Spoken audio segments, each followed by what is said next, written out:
안에서 항상 기뻐하라. 이 말씀이잖아요. 주 안에서 항상 기뻐하라. 그러면 말씀이 있었으면 말씀대로 내가 힘들고 어려운 상황과 환경이 있을 때, 화가 나고 짜증나는 상황이 있을 때 하나님 기뻐하라 그랬지. 기뻐하라 그랬지. 그러면서 하나님께 다 맡기고 또 기다리고 주님께 나아가고 그러면서 한 걸음 한 걸음 나아가면 하나님이 더 좋은 것으로, 복된 것으로, 은혜로운 것으로 분명히 주시는 줄로 믿습니다. 하나님 앞에 꼭 그렇게 해야 돼요. 주님 앞에 기도하며 간구하며 나아갈 때 하나님은 우리에게 더 큰 은혜와 복으로 매일매일 주시는 줄로 믿으시기를 바랍니다. 그래서 하나님 말씀대로, 그래서 화를 내면 꼭 안 되는 건 아니에요. 화낼 수도 있어요. 그러지만 계속 내는 건 안 돼요. 우리가 살아가면서 희노애락이 우리에게는 있어요. 왜냐하면 하나님 말씀에 근거해서, 말씀에 근거해서 그런 거예요. 그렇게 해서 우리는 하는 거예요. 그러나 의학적으로도 이렇게 보면요, 사람이 화를 내는 순간 신체에 어떤 변화가 일어나는가 하면 의학자들이 조사를 해봤는데 당분이 조직 속으로 들어가서 당뇨병을 유발할 가능성이 많다는 거예요. 당이 높아질 수 있다는 거예요. 화를 내면. 또 혈압이 정상적 수치보다 90까지 상승하고 심장의 박동이 급격히 빨라지기 때문에 뇌졸중이나 간상동맥 그런 원인이 된다고 그래요.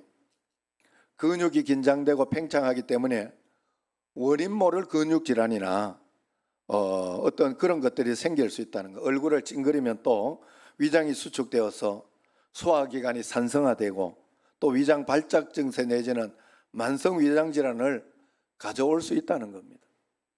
그렇기 때문에 우리는 하나님 앞에 그런 마음을 가질 수 있도록 해야 됩니다. 의학자들이 최근에 뇌를 연구하는 과정에서 놀라운 현상을 발견했어요. 그게 뭔가 하면 우리 뇌 속에도 모르핀이 나온다는 거예요. 이게 뭔 말? 마약 성분과 똑같은 그 마약 성분이 나온다는 거예요. 우리 뇌 속에서. 이게 굉장히 중요해요. 사람이 기분이 좋아질 때 분명히 그런 똑같은 분자 구조로 되어 있는 호르몬이 분비되는데 이건 속에서 분비되는 마약이기 때문에 걸리지도 않는 것입니다. 경찰이 잡아갈 수도 없는 그런 것이 좋은 거예요. 그런데 밖에서 강제로 주입한 마약은 기분이 잠시 좋아질지는 모르나 우리 몸에서 자생한 그런 암세포를 자꾸 생성하게 그렇게 한다는 거예요. 그러나 우리 몸에서 자생한 이 몰핀, 이것은 각종 염증을 치료하고 암세포를 잡아먹고 암세포가 생기지 않게 하고 암세포를 잡아먹고 또 우리의 피를 맑게 하고 근육과 혈관의 신경조직을 부드럽게 해준다 그래요. 그러나 우리가 화를 내거나 긴장을 하면 뇌 속에 노르아드레날린이라는 그런 나쁜 호르몬이 분비된다고 그래요. 이 물질은 사람의 몸을 활성화해서 운동 능력을 높여주지만은 너무 많이 나오면 면역력을 파괴해서 암세포를 활성시키게 하고 건강한 백혈구를 잡아먹게 된다는 거예요. 적당한 스트레스는 필요하지만 심해질 때 이제 암이 나타나게 된다 하는 그런 겁니다. 그래서 성질을 자주 내면 안 되는 거예요. 성질. 그래서 한스 셀리에라고 오스트리아 태생의 캐나다 생리학자, 캐나다에서 공부해서 캐나다 생리학자로 이렇게 학위를 가진 그 한스 셀리에라는 분이 여러분 아실 거예요. 길 가다가 아니면은 이렇게 학교 이렇게 그 운동장에서 모여가지고 같이 막 배 두드리면서 아하하하 하고 웃는 그런 모습들 가끔씩 보지요. 간간히 저 사람들이 미쳤나 이런 생각이 들어도 미친 게 아니에요. 그게 의학적으로 그렇게라도 하면 억지로라도 웃으면 좋은 우리의 몸에 좋은 반응이 일어난다는 거예요. 그래 여러분 인상 쓰고 있지 마세요. 방문을 끌어 잠그고 억지로라도 낄낄낄낄낄 하면서 하루에 몇 분씩 그렇게 웃으면 몸에 굉장히 건강한 호르몬들이 많아진다는 거예요. 그래서요 여러분 영화 촬영을 할 때 연극을 할 때 연기로 화를 낸 사람들의 몸도 조사해 보니까 그 몸 속에 잘못된 호르몬들이 많이 생성되어 있다는 겁니다.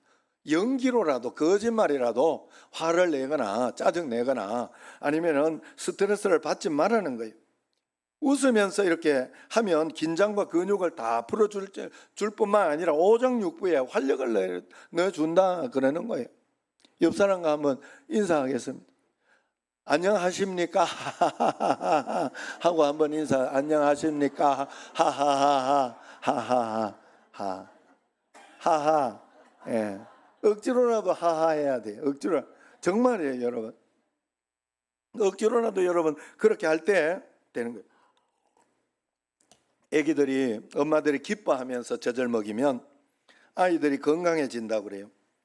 아이가 젖을 먹을 때 몸에 좋은 영양소가 나오기 때문에 병균을 이기고 저항력이 높아진다 합니다. 그러나 기분 나쁜 상태에서 분을 품고 젖을 먹이면 이상할 정도로 아이가 설사를 하고 몸이 허약해진다고 합니다. 정신세계도 마찬가지예요. 마음에 기쁨이 있으면 어떤 어려움이 생겨도 잘 참고 극복할 수 있고 이겨낼 수 있는 힘이 생깁니다. 그러나 마음의 기쁨을 잃어버리고 나면 정신적으로 매우 쇠약해지죠. 그래서 조금만 어려움이 있어도 짜증을 내고 인내심이 없어지고 쉽게 낙심을 하는가 하면 노이로제에 걸리기도 합니다. 농부가 기쁨으로 씨를 뿌리면 곡식이 잘 자랍니다. 그러나 짜증스럽게 씨를 뿌리고 나면 싹이 고르게 나지 않고 열매가 알차지 못하다고 그래요. 그러므로 기쁨은 인생의 바퀴를 보존하는 그런 기름과도 같습니다. 아무리 성능이 우수한 그런 기계라도 늘 닦고 기름칠하지 않으면 잘 돌아가지 않아요. 삐걱거리고 그것이 좋아지지 않아요. 그래서 우리의 영혼도 마찬가지예요. 우리의 영혼도 기쁨의 기름칠, 감사의 기름칠, 말씀 순종의 기름칠을 하지 않으면, 그 행복의 기름칠을 하지 않으면 금방 마모되고 없어지고 맙니다. 신앙이 없어지는 거예요. 오늘 말씀 빌립보서는 이런 내용이에요. 감옥과 많은 연관이 있었어요. 우선 바울이 2차 전도 여행을 아시아로 가려다가 환상을 보지요. 유럽에서 이렇게 이런 환상을 본 거예요. 이쪽으로 와라, 이쪽으로. 아시아, 5번에 아시아 말고 이쪽으로 와라. 그 환상을 듣고 첫 번째 간 곳이 빌립보 성이에요. 유럽에 간 빌립보성. 그래 거기에 가서 이제 전도를 하고 그렇게 했는데, 귀신 들린 아이를 성경에 보면 귀신 들린 아이를 고쳐주게 됩니다. 이 잘한 일인데 귀신 들린 아이를 고쳐줬더니 귀신으로 밥 먹고 살다가 이제 그 밥 먹고 살다가 이제는 돈벌이가 안 되니까 바울을 고발해가지고 이 사람이 이상한 종교를 전파하고 댕긴다. 그래서 고발해가지고 감옥에 가두게 돼요. 매를 맞고 감옥에 갇히게 된 신세가 됐어요. 그러나 바울과 실라는 이 감옥에서 낙심하고 절망하고, 하나님은 나가 선교하는데 왜 이러실까? 좋은 일 했는데 왜 이러실까? 그렇게 이야기를 한 것이, 그렇게 생각한 것이 아니라 하나님이 여기에 보내주셨으면 또 하나님께서 내게 큰 상급을 주시려고 그러나 보다, 그리고 더 좋은 일을 하나님 계획하신 것이 있나 보다 생각하고 기쁨의 찬송을 그날 밤에 불렀잖아요. 그랬더니 감옥 문이 털커덕 열리고 도망갈 수 있는 상황 속에서 바울과 실라는 도망가지 않았죠. 도망가지 않고 오히려 기쁨으로 거기에서 이제 전도하고 복음을 전했어요. 간수장이 자결하려고 그랬어요.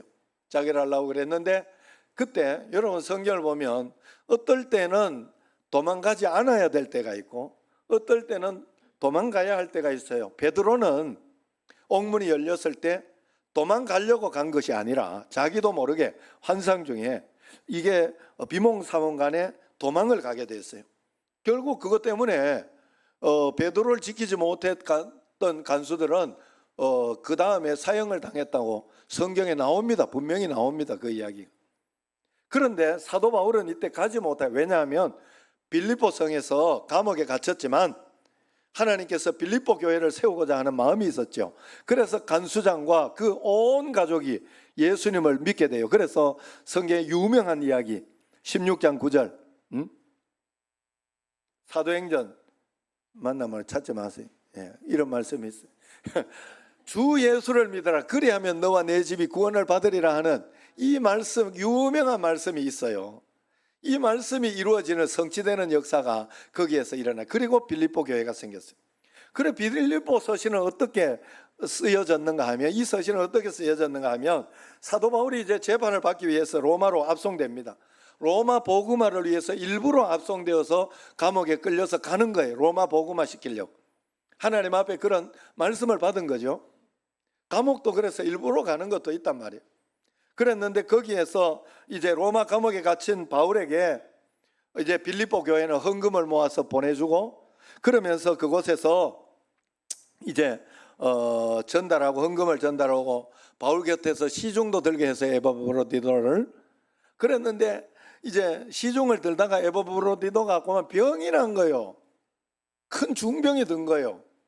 마치 이게 제가 우리 아내가 처음에 예정일을 딱 나왔을 때 장모님이 오셔가지고 이제 다 시중을 들어주려고 오셨는데 몸을 비틀어서 뭐 아기 낳는, 고생하면서 낳는 아기 첫 번째 낳을 때 너무 그 고생하는 그걸 보고 장모님이 그만 충격을 받아가지고 너무 이렇게 가슴에, 그래가지고 몸살이 나가지고 같이 옆에 들어 누워 계셨어요. 이야, 나 진짜 애먹었네 그때. 아이고, 신방하고 갔다 오면은 아침 신방 갔다 오면 집에 또 그때 좋은 걸로 한다고, 애기 좋은 걸로 이렇게 시킨다고 그 기저귀로 안 하고 천 기저귀로 해야 된다고, 첫 번째 애라고 아주 똥고생을. 그냥 집에 가면 기저귀가 이만큼 쌓여 있는, 이만큼. 그걸 밤마다 내가 빨았어요. 내가 그런 사람이요. 그래가지고 다 키워놨더니 잘 커가지고 감사하지요. 이번 주일은 저기 시댁의 교회로 갔어요. 거기 수련회 해준다고.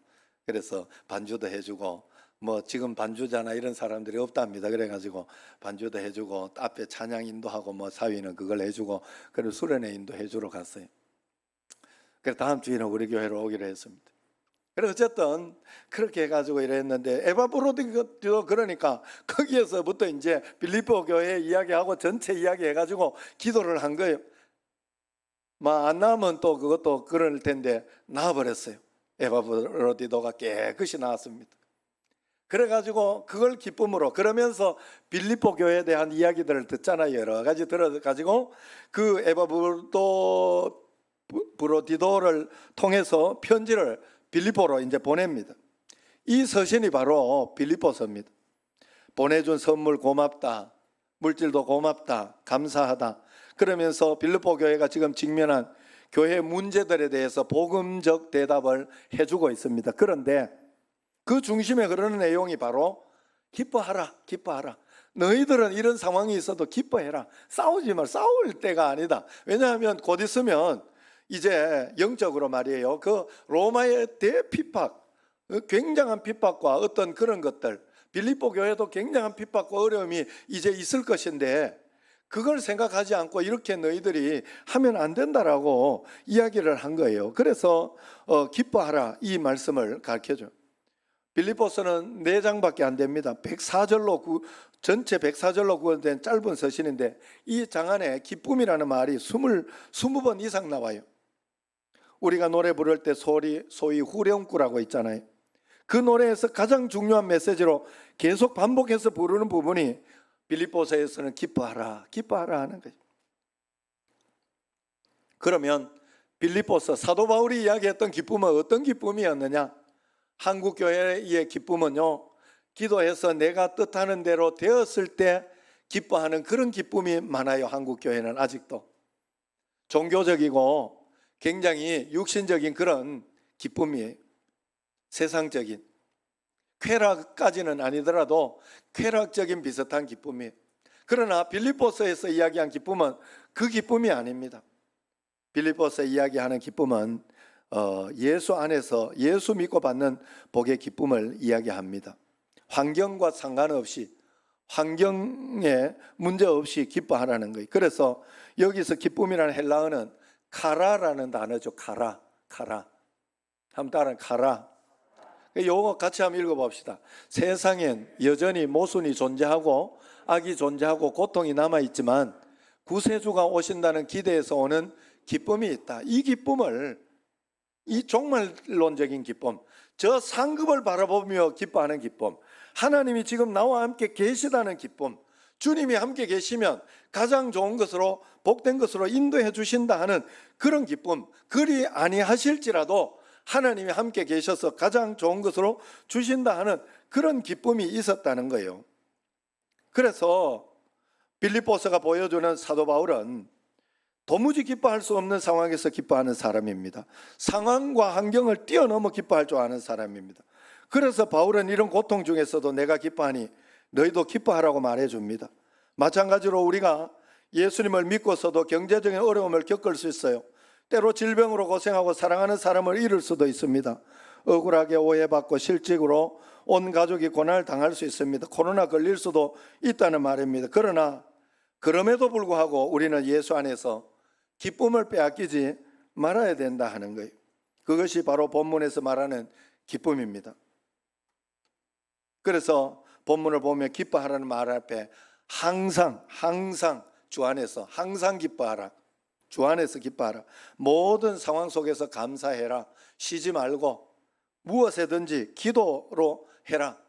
모든 아무것도 염려하지 말고 다만 모든 일에 기도와 간구하고 구할 것은 감사함으로 다 아뢰라. 그렇게 이야기를 하고 있고 거기에 대한 대답이 뭡니까? 하나님께서 그리하면 그리도의 평강이 임할 것이다. 그리하면 문제가 이렇게 너 원하는 대로 될 것이다 라고 한 적이 없어요.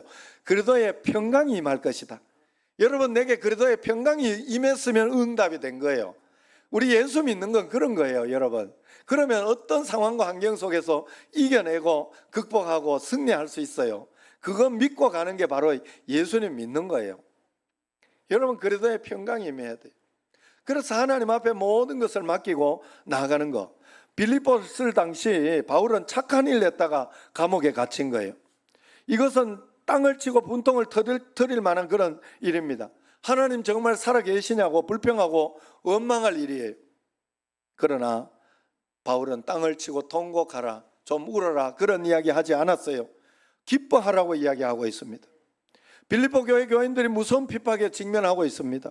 그런데 빌립보 교인들은 깨닫지 못하고 자기들끼리 부딪혀 분열을 일으키고 있어요. 어떻게 보면 굉장히 철없는 교인들입니다. 어떻게 신앙의 수준이 그것밖에 안 되냐라고 호통치지 않았어요. 빌립보 교인을 향해서 그럼에도 불구하고 감사했고 기뻐했습니다. 그러면서 내가 감옥에 갇혀서도 기뻐하듯이 너희들도 그런 상황 속에서 기뻐해라. 이렇게 이것이 그리스도인의 참된 정체성, 이것이 그리스도인이 가져야 할 기쁨이라는 거예요. 우리가 살아가다 보면 억울한 일이 참 많지요. 분통 터질 만한 일들이 얼마나 많습니까? 우리의 기쁨을 빼앗아가는 일들이 얼마나 많이 있어요. 정말 세상을 향하여 주먹을 휘둘러 보고 싶은 그런 삶의 환경들이 얼마나 많이 있습니까? 그때 오늘 본문은 우리에게 주 안에서 항상 기뻐하라 이야기하는 거예요. 그래서 우리 그리스도인들은 항상의 존재들이에요. 항상 모든 일의 존재들이에요. 그래서 우리는 상황과 환경에 따라 좌우되는 존재가 아니라 항상 기뻐하고 항상 감사하고 하는 그런 항상의 존재가 그리스도인이라는. 그래서 그리스도인이라고 하면 내게 능력 주시는 자 안에서, 즉 예수 안에서 항상 행복할 수 있는 사람, 항상의 존재다 하는 거예요. 월요일은 원래 행복한 날, 화요일은 화가 나도 기쁜 날, 수요일은 수도 없이 기쁜 날, 웃는 날, 목요일에는 목청 높여서 노래하고, 금요일에는 금세 좋고 또 좋고, 토요일은 기쁨이 톡톡 튀는 날, 주일에는 주님 안에서 주님과 함께 즐기는 날이 바로 그리스도인입니다. 그래서 이것을 성경적으로 종말론적인 기쁨이라 이야기를 해요. 저 상급을 바라보며 기뻐하고 오늘 내가 했던 것이 결국에는 하나님의 큰 은혜로 바뀌어진다는 뜻이에요. 사도 바울은 성경적인 기쁨의 깊은 의미를 쉽게 설명하고 있어요. 한마디로 끝내버립니다. 주 안에서 기뻐해라 이야기해요. 오늘 4절 말씀 같이 한번 읽어봅시다. 4절 말씀 시작. 주 안에서 항상 기뻐하라. 내가 다시 말하노니 기뻐하라. 10절도 한번 보세요. 10절 시작. 내가 주 안에서 크게 기뻐함은 너희가 나를 생각하던 것이 이제 다시 싹이 남이니 너희가 또 한 일을 위하여 생각은 하였으나 기회가 없었느니라. 내가 주 안에서 크게 기뻐하면 크게 기뻐했다. 아니 그 감옥에서 뭐 크게 기뻐할 게 있어요? 기뻐할 일이 있다 했잖아요. 제가 어머니 보고 우리 어머니가 도망을 8번 나갔잖아요.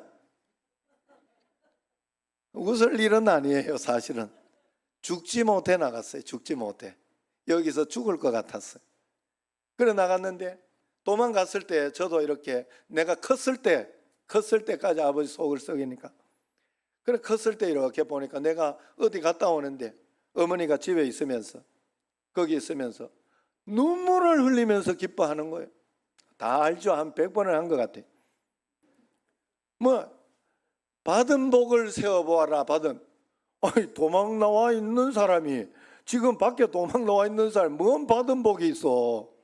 아니, 내가 생각해 그때 어이가 없었어요. 마음속에 이렇게 돌아와가지고 집에 이렇게 보면서 어머니 보면서 받은 복을 세어보아란다 하나님이. 그러면 눈물을 흘리면서 내한테 간증을 하면서 기뻐하더라 이 말이에요. 주님이 함께 계셔서 하나님이 그걸 깨닫게 해주시고 그 감동을 느끼게 해주신 거예요. 안 그러면 억지로 아무리 기뻐하려고 해도 안 됩니다. 안 됩니다. 절대로 안 됩니다. 늘 말씀드렸듯이 우리 어머니가 지금 여기까지 이 신앙을 유지할 수 있었던 것은 역설적이지만 아버지의 그 고통, 어려움 그것 때문에 기도하지 않을 수 없어서 어머니는 원망하고 있지 않았어요. 어머니가 얼마나 부정적이고 얼마나 걱정이 많은 사람인지 몰라요. 제가 봤을 때는 굉장히 걱정이 많은 사람이. 그런데 그걸 가지고 걱정과 두려움과 원망으로 가지고 있지 않았고 그걸 가지고 하나님 앞에 기도 하나님께만 매달린 거예요. 하나님께만. 여러분 2시 반에 일어나서 계속해서 아침까지 새벽 기도 마치고 아침 7시까지 기도한다는 거 쉬운 일인가요? 쉽지 않아요. 여러분 지금 여기 와 계시면서도 새벽에는 꼭 이렇게 나와서 기도하고 아침에 나와서 아침 나절 다른 건 뭐 할 게 뭐 있어. 기도만 하지. 여러분 이렇게 이야기하면 어른들 기분 나빠요. 다른 게 뭐 할 게 있어요. 할 거 너무 많아요. 그래 어른들은 돈만 주면 돼. 뭐 다른 거 밥 사 먹이려고 하지 말고 자꾸 돈을 주세요. 내가 보니까 우리 어머니도 막 자꾸 해가 오늘도 아이고 우리가 다 하는데 하지 마라 그래도 헌금을 또 해가지고 또 하시고 또 뭐 예정이 몇십만 원 주고 뭐 어제 거기 또 예언이 몇십만 원 주고 막 그렇게 다 이렇게 금방 나가. 그래 아이고 많이 드리긴 해야 되는구나 하는 그런 생각이 들었어요. 여러분 그런데 하나님 앞에 그렇게 항상 기뻐할 수 있는 것은 주님 때문에 주 안에 있기 때문에 그런 거예요. 기뻐할 수 있어요. 여러분 그렇게 기뻐할 수 있습니다. 기뻐할 조건이 복잡한 게 아닙니다. 기뻐할 수 있는 이유는 분명하고 단순하면 왜? 주 안에 나는 지금 주님 안에 있고 주님이 지금 나와 함께 계셔서 나는 기도할 수 있고 나는 하나님 앞에 요구할 수 있고 하나님 앞에 나는 간구할 수 있으니 기뻐하는 거예요. 그것 때문에 기뻐하는 거 다른 이유 하나도 없어요. 그리고 내 삶을 지금 주님이 온전하게 분명히 인도하고 있다 하는 믿음이 생길 때 주 안에서의 기쁨인 거예요. 여러분 우리가 죄 사함 받고 하나님 자녀가 된 이 기쁨은 절대로 빼앗길 수 없는 기쁨입니다. 상실되지 않는 기쁨이에요. 내가 주 안에 있으면 문제는 반드시 이겨낼 것이고 구원받을 것인데 걱정할 이유가 없어요. 또한 궁극적으로 우리는 천당과 영생이 틀림이 없는데 이 땅에 잠깐 있는 고난, 슬픔이 어찌 나를 이길 수 있겠어요? 여러분 나쁜 일이 있어도 그리도 때문에 전도할 수 있고 수고할 수 있는 거, 예수님 때문에 내가 교회 청소도 할 수 있는 거, 예수님 때문에 고난을 받을 수 있는 거 기쁨입니다. 사랑하는 주님을 위해 손해보는 것도 기쁨이에요. 교회를 위해 수고하고 헌신하는 희생도 기쁨이에요. 아무에게나 주어지는 기회가 아닙니다. 하나님의 자녀들만이 누리는 특권이요 기쁨입니다. 주 안에서의 기쁨이라는 것은 내가 상황과 환경을 지배하는 주인이라는 뜻이에요. 주님 안에서 내가 상황과 환경에 따라서 내 기분과 상황 어떤 것이 왔다 갔다 하는 게 아니라 나는 주님을 믿고 있기 때문에 이런 상황과 환경과 어려움이 있는 걸 내가 지배하고 있다는, 그래서 너는 다스리라고 하나님께서 우리에게 하지 않았습니까? 생육하고 번성하여 다스리라고 하지 않았습니까? 다스리라고. 여러분 다스리고 있습니까? 여러분의 감정을 다스리고 있습니까? 여러분의 기분, 여러분의 물질 잘 다스리고 있습니까? 여러분의 자녀들 하나님 안에서, 예수 안에서 믿음으로 잘 살도록 잘 다스리고 있습니까? 여러분의 건강 잘 다스리고 있습니까? 다스리라고 했어요. 우리는 그 환경에 맞춰가지고 그 환경에 이랬다 저랬다 따라다니는 사람이 아니라고 했어요. 그래서 환경은 언제나 바뀌는 거예요. 그러니 하나님과 나와의 관계, 주님이 나와 함께 계신 것은 영원하다 하는 거예요. 나의 존재, 나의 신분은 영원합니다. 그래서 환경에 갇혀서 울고 우는 그런 존재가 우리가 아니에요. 우리는 환경을 뛰어넘는 기쁨이 있어야 돼요. 우리는 환경의 주인이기 때문에 그렇습니다. 주 안에 있는 나에게 딴 근심 있으랴, 십자가 밑에 나가 내 짐을 풀었네. 짐을 풀어놔야 돼요. 풀어놔야 돼요. 짐을 메고 있으면서, 예수님을 믿는 믿음은 짐을 풀어놓는 거예요. 짐을 풀어. 하나님이 좋은 거 주시겠지, 알아서 하시겠지, 그렇게 믿고 맡겨야 돼요. 맡겨야 돼요. 주님을 찬송하면서 할렐루야 할렐루야 같이, 내 앞길 멀고 험해도 나 주님만 따라가리. 내 앞길 멀고 험해도 나 주님만 따라가리. 그냥 주님만 따라가는 거예요. 그러면 걱정할 게 없어요. 하나님이, 제가 구미에서 했던 거 이것도 100번 더 이야기한 거예요. 아시죠? 나는 구미에서 구미에 있게 해달라고 얼마나 기도했는지 몰라요. 상황과 환경이 확 변하기 시작했어요. 구미에 있게 해달라고. 왜냐하면 구미교회 목사님이 나를 개척해주고 교회 자기 은퇴 기념으로 교회를 세워주겠다고 분명히 약속했어요. 과연 그 목사님은 은퇴할 때 교회를 세웠어요. 아포 시민교회라고 건축을 해가지고 그렇게 거기 교회 부목사님 한 분에게 보내줬어요. 내가 수석으로 있으면서 나는 그걸 받아야 된다고 생각을 했어요. 절대로 움직이지 않게 해달라 했는데 하나님은 다른 방향으로 가더라고. 그래서 내가 원망했겠어요. 인도하는 대로 따라갔어요. 그랬더니 대구 내당교회로 될 뻔했어요. 내당교회. 그래가지고 그 장로님들하고 토요일 날 다 서로 보고 인사하고, 우리 이렇게 오실 것이다 이렇게 인사를 하고, 그렇게 하고 다 해고 난 뒤에 토요일 저녁에 그 난강교회 목사님한테 전화를 해가지고, 동생이니까 우리 이번에 부목사 이런 사람 온다라고 전화를 해가지고, 그게 서로 그 박영준 목사는 나가면 우리 교회 오기로 했는데, 이런 이야기를 한 거예요. 물론 교회 가기로는 했지만 더 이상 이야기를 하지 않길래 갈 생각을 안 했죠. 그래가지고 저녁에 그러길래, 그러면 저녁에 2분 이상이 하시고 알아서 하시라. 그래가지고 맡겨놓은 거예요. 내 의지로, 내 생각으로. 거기에 가면요, 새 집이었어요. 사택이 새 집이었고요. 사택도 우리처럼 이렇게 지금 김 목사님 있는 사택처럼 좁은 사택이 아니었어요. 그때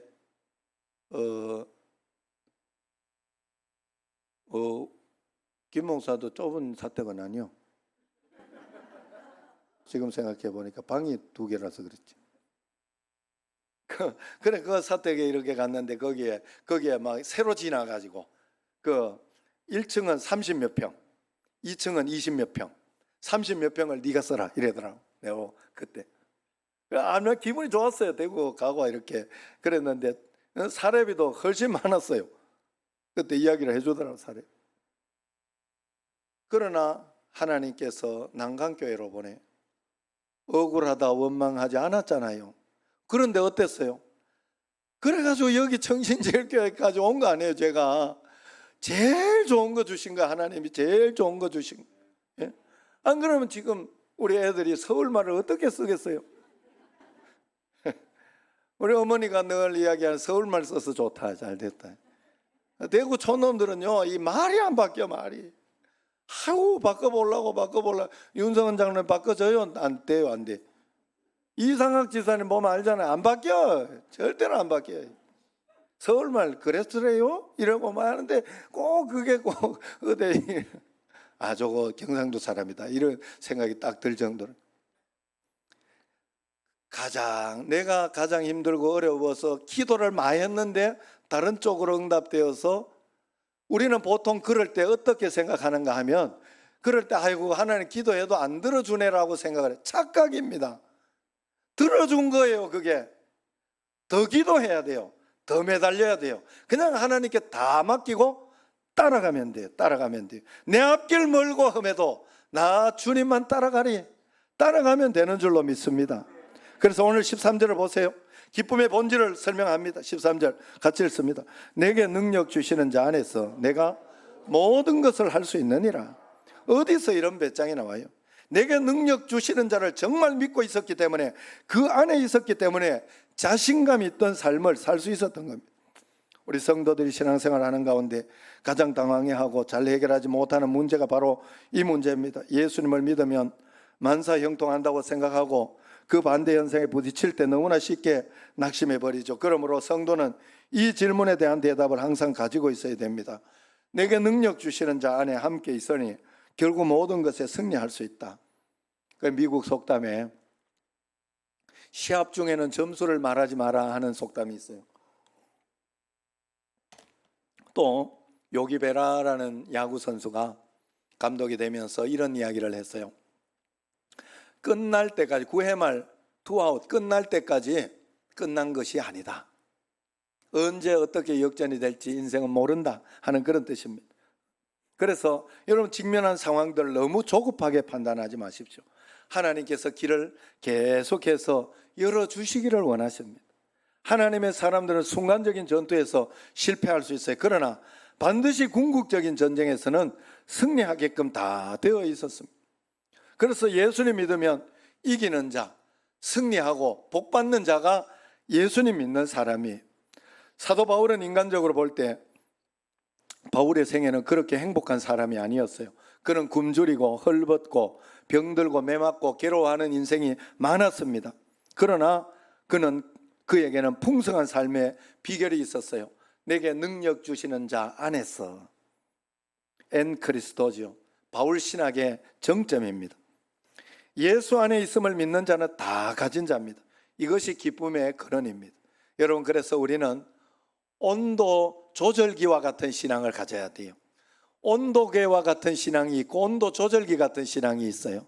온도계 같은 신앙은 온도는 더우면 올라가고 추우면 쑥 내려가게 돼 있어. 온도계는 그래요. 그냥 온도계만 해주는 거예요. 상황과 환경과 어떤 일들이 좋으면은 막 기분이 좋아, 신앙이 좋았다가 또 어려운 일이 있으면 신앙이 훅 내려가고 그러는 게 온도계 같은 신앙이네요. 온도 조절기는 달라요. 지금 여기에서도 온도 조절기로 해가지고 딱 온도를 맞춰놨어요.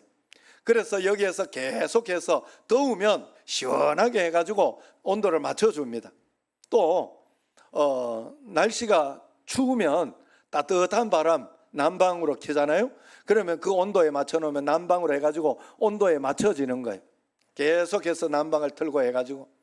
여러분, 우리 상황과 환경과 어려움이 있을 때 하나님은 말씀대로 가장 좋은 것 주셨다. 하나님은 내 삶을 지금 인도하고 계시고 여기 함께 계시다. 나는 하나님을 믿는다, 의지한다 하는 그런 마음으로 이겨내면서 자꾸 우리의 신앙을 하나님 앞에서 온도 조절기 같은 그런 신앙으로 만들어내야 됩니다. 환경에 따라 지배당하는 삶이 아니라 환경을 지배하는 그런 믿음을 가져야 됩니다. 이것이 그리스도인의 삶이요 능력입니다. 온도 조절기 신앙을 가지시기 바랍니다. 그리스도인은 예수 안에서 모든 일을 할 수 있습니다. 그래도 이는 어떤 환경 속에서 기뻐하며 살 수 있습니다. 고난과 고통 속에서도 기뻐할 수 있어요. 우리는 환경의 노예가 아니에요. 환경의 주인입니다. 하나님은 우리로 하여금 너는 생육하고 번성하여 다스리라. 다만 주님 안에서, 예수 안에서, 하나님 안에서 우리는 주 안에서 항상 기뻐합니다. 매일 행복합니다. 주 안에서 내게 능력 주시는 자 안에서 모든 것을 할 수 있고 항상 기뻐하는 여러분과 저가 되기를 주의 이름으로 축원합니다. 기도하겠습니다. 주 안에서 항상 기뻐하라. 내가 다시 말하노니 기뻐하라. 너희 관용을, 넓은 마음을 세상 사람들에게 알게 해라. 아무것도 염려하지 말고 모든 일에 기도하고 간구하고 구할 것을 감사함으로 하나님께 아뢰라 약속하신 그 하나님을 믿고 신뢰하고 의지하며 매일매일 따라가는 저희들이 되게 하여 주옵소서. 예수님 이름으로 감사하며 기도드리옵나이다. 아멘.